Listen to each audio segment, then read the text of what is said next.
Fala galera, tudo bem? Rui aqui, vamos continuar o nosso estudo de história grega. Hoje a gente vai falar sobre esse sujeito que está aí na foto, é o Empédocles, né?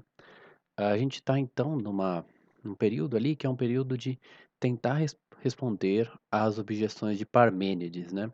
Que Parmênides não admitia a pluralidade, o movimento, né? Porque aí a gente teria algo que não era e que passou a ser, né?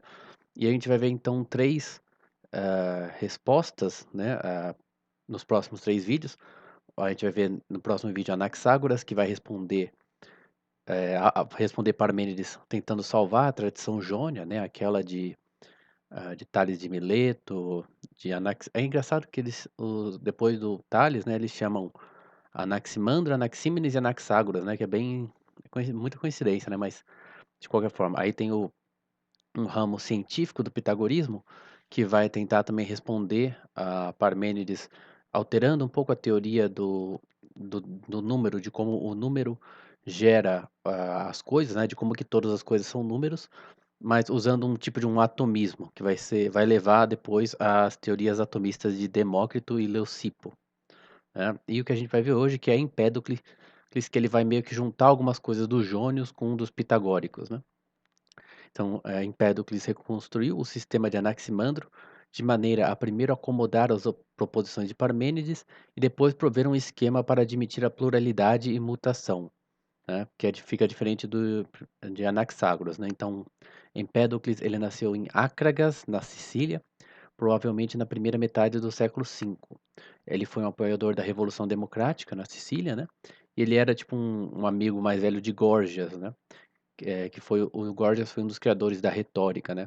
Então, tendo sido chamado de fundador da retórica por Aristóteles, foi extremamente importante para a medicina, porque a teoria de Empédocles vai ser muito usado para aquela coisa dos temperamentos e dos humores, né? Que você tinha que ajustar os humores, que nem os pitagóricos você tinha que ter uma proporção matemática, né? Mas ele vai transformar isso em humores, né? Que a tradição, né, vai transformar a visão do Empédocles nos humores do corpo que tem que ser ajustados para ter a saúde, né? Então nós temos dois fragmentos das obras de Empédocles, que são sobre a natureza e as purificações. O sobre a natureza abarca o sistema físico, né, como que surgiu o universo, essas coisas todas, e o segundo é o destino espiritual da alma. Então um mais de física, um mais de, sei lá, vida após a morte, religião, não sei como dizer, né?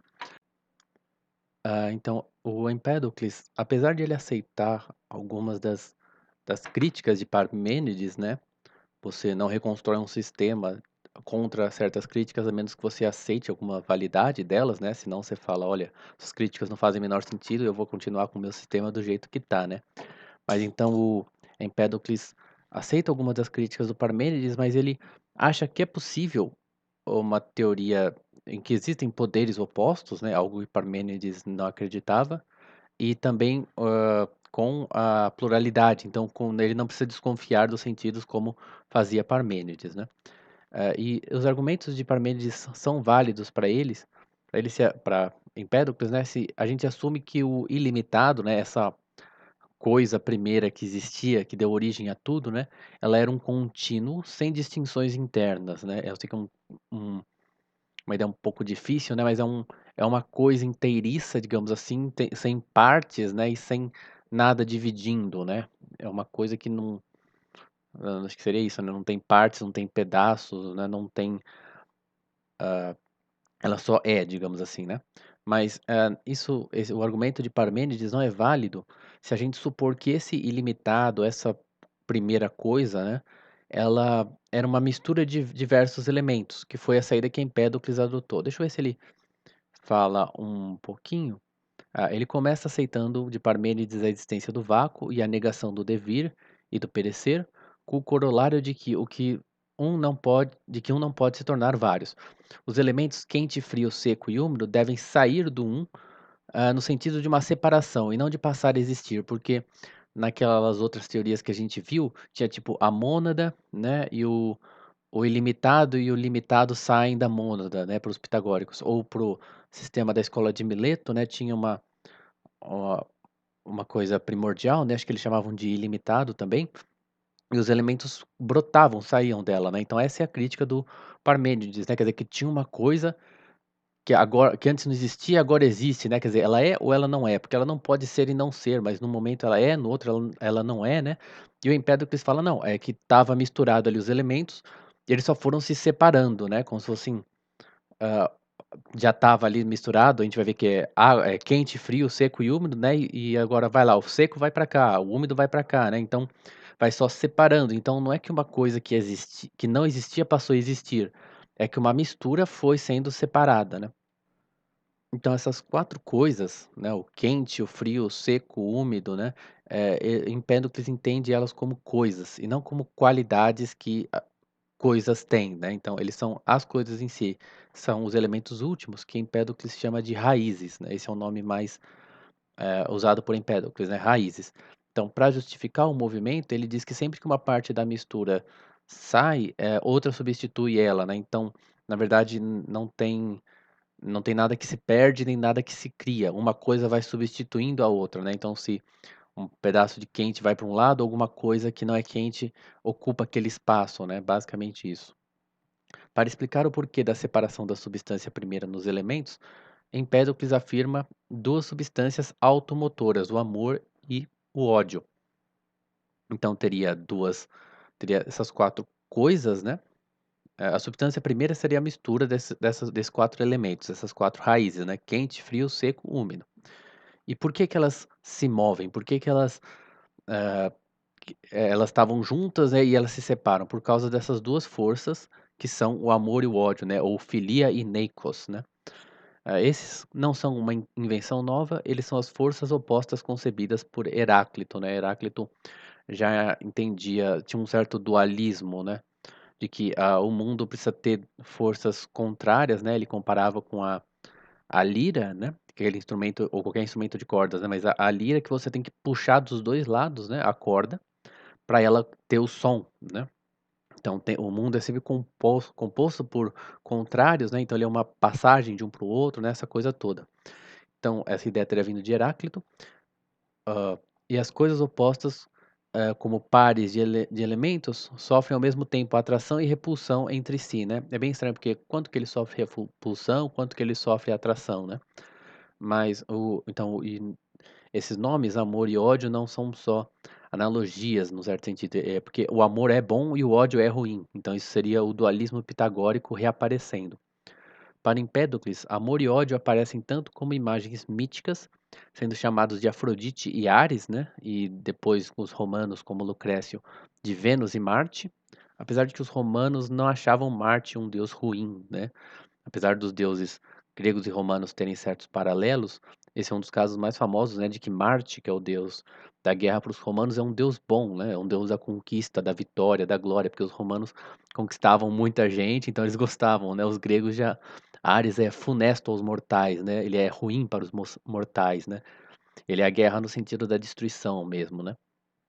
Mas então o amor e o ódio, né, essas 2 forças da natureza que juntam ou separam os elementos, também são deuses, né, são coisas, são deuses, né, são meio que divindades, são princípios, né, é bem difícil de entender, assim, no certo sentido, né. Então eles são ao mesmo tempo forças mesmo, tipo na física que tem atração e repulsão, mas são deuses também, né. Então a vida originalmente presente na substância do mundo milesiana é separada dela e depositada em 2 substâncias que agem, por assim dizer, como forças fluidas. Já as raízes são delegadas ao seu lugar de matéria inerte, então os elementos ali, quente, frio, seco, úmido, são matéria, né, elas são inertes, são passivas e é o amor e o ódio que movimenta eles. Então existe esse seria a maneira de pensar do Empédocles, né, com relação ao mundo físico. Agora existe um paralelo entre o mundo físico e a alma, né, que é o segundo texto de Empédocles, que é as purificações. Então o autor diz, né, o Cornford, que a gente esperaria agora que o ódio separasse os elementos um para sua esfera, né, mais ou menos que nem no caso da escola de Mileto, né, que tinha a coisa primeira e os elementos saem dela, né, e originalmente eles saíam como sendo gerados dela, né. Aqui, para Empédocles, era uma mistura que é separada, né, essa seria a correção feita por Empédocles, né.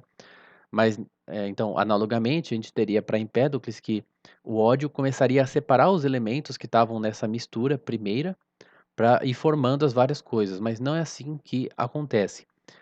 Tem então essa relação, a gente vai falar agora, assim, algo que é ao mesmo tempo a história do mundo e a história da alma, né, que é um um negócio que o Empédocles fez para acomodar a teoria da transmigração da alma, né, das reencarnações. Então, o tema do poema não, né, alguns desses textos às vezes são poemas, mas eu acho que as Purificações não é um poema, desculpa. Mas o tema da do texto, Purificações, é a queda do homem e da alma individual de um estado de bondade amorosa para um estado de pecado e miséria, e da purificação pela qual o paraíso pode ser reconquistado.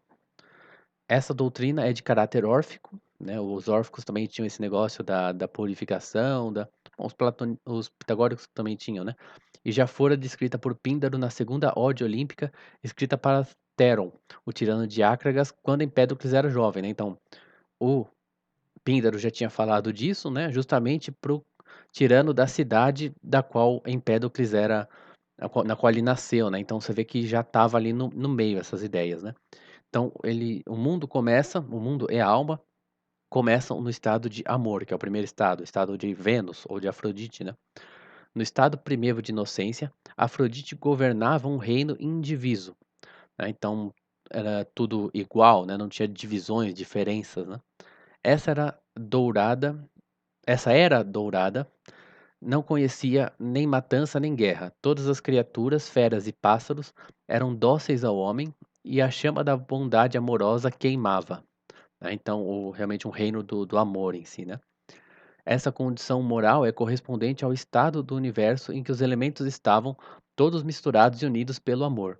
Assim como Deus é descrito, ele é uma mente sacra e inefável, e isso apenas a esfera dos elementos é descrita sem partes ou membros. Então, tem uma analogia entre esse sistema físico e meio com uma imagem mítica, né, das criaturas, né, é bem estranho porque ele fala de pássaros, de feras, né, talvez isso seja uma analogia, eu não sei, mas, isso corresponde à condição dos elementos todos misturados e unidos pelo amor.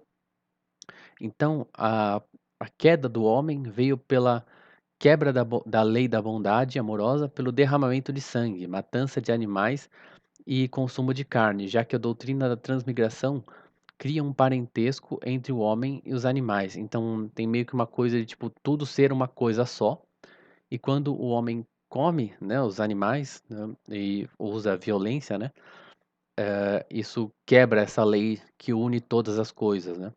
Então a queda do homem corresponde à introdução física do ódio, que entra na esfera dos elementos. Essa é a etapa em que estamos vivendo, o reino do ódio, que desfaz todas as coisas em seus elementos separados, em que o melhor vai dando origem ao pior. Então, uma queda que ao mesmo tempo é uma separação física, né, causada pelo ódio, né.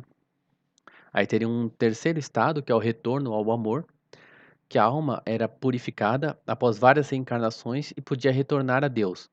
Essa purificação corresponde ao período em que o amor passa a ganhar sobre o ódio, que termina no retorno ao reino do amor, mas o ciclo começa de novo. Então, você volta para o reino do amor, aí tem de novo uma queda, que é o reino do ódio, aí tem uma outra vitória do amor contra o ódio, né? Então vai fazendo esse ciclo, né? A princípio eternamente, né? Então, o principal ataque dos críticos a Empédocles é a possibilidade da alma sobreviver após a separação do corpo, sobretudo por causa do materialismo do sistema de Empédocles. Então, para evitar resolver esse problema apelando a algum erro ou a Empédocles nunca ter unido suas crenças religiosas e suas teorias científicas em sua mente, devemos analisar o segundo capítulo da Cosmogonia, em que Empédocles narra a formação dos indivíduos mortais. Então, vamos entender como que ele atribui ao surgimento dos indivíduos para a gente tentar entender como que ele entendia a alma. Senão fica um negócio estranho, né, que ele fala, a gente não dá uma explicação de como que a visão física dele permitia a sobrevivência da alma, fica um negócio muito estranho, porque ou, como está dito aqui, ele nunca uniu as crenças religiosas e a teoria científica, ou ele cometeu um erro. Mas vamos tentar entender como que isso seria possível.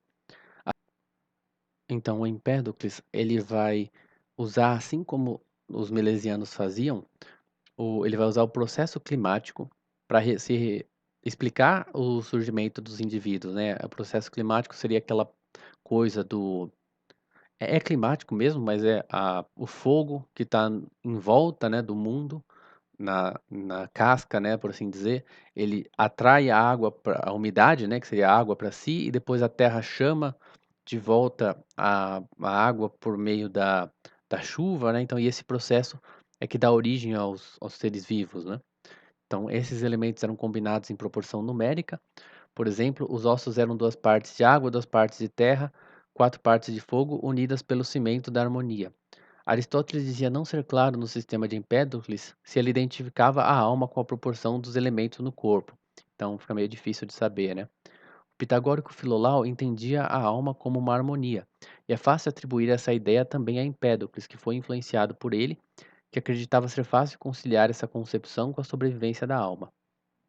É possível então imaginar a alma como uma porção do amor, contaminada no estado de encarnação impura por algo de ódio, e identificar essa alma com uma proporção numérica entre os elementos, considerada como um princípio organizador capaz de passar de um composto para outro. Né, se é uma proporção, eu posso refazer essa mesma proporção, né? Em em outros corpos, né? Outros pedaços de matéria, né? A alma só deixaria de existir quando fosse, enfim, purificada da mancha do ódio, unindo-se com as outras porções de amor na unidade da esfera. A esfera era tipo onde estava, tipo, era tipo Deus, né? Então, essa é a descrição física do processo de reunião com Deus. Então, é basicamente isso, galera. Essas são as características do pensamento de Empédocles. Semana que vem, acho que a gente vê o Anaxi, Anaxágoras. Beleza? Até mais, muito obrigado, até a próxima.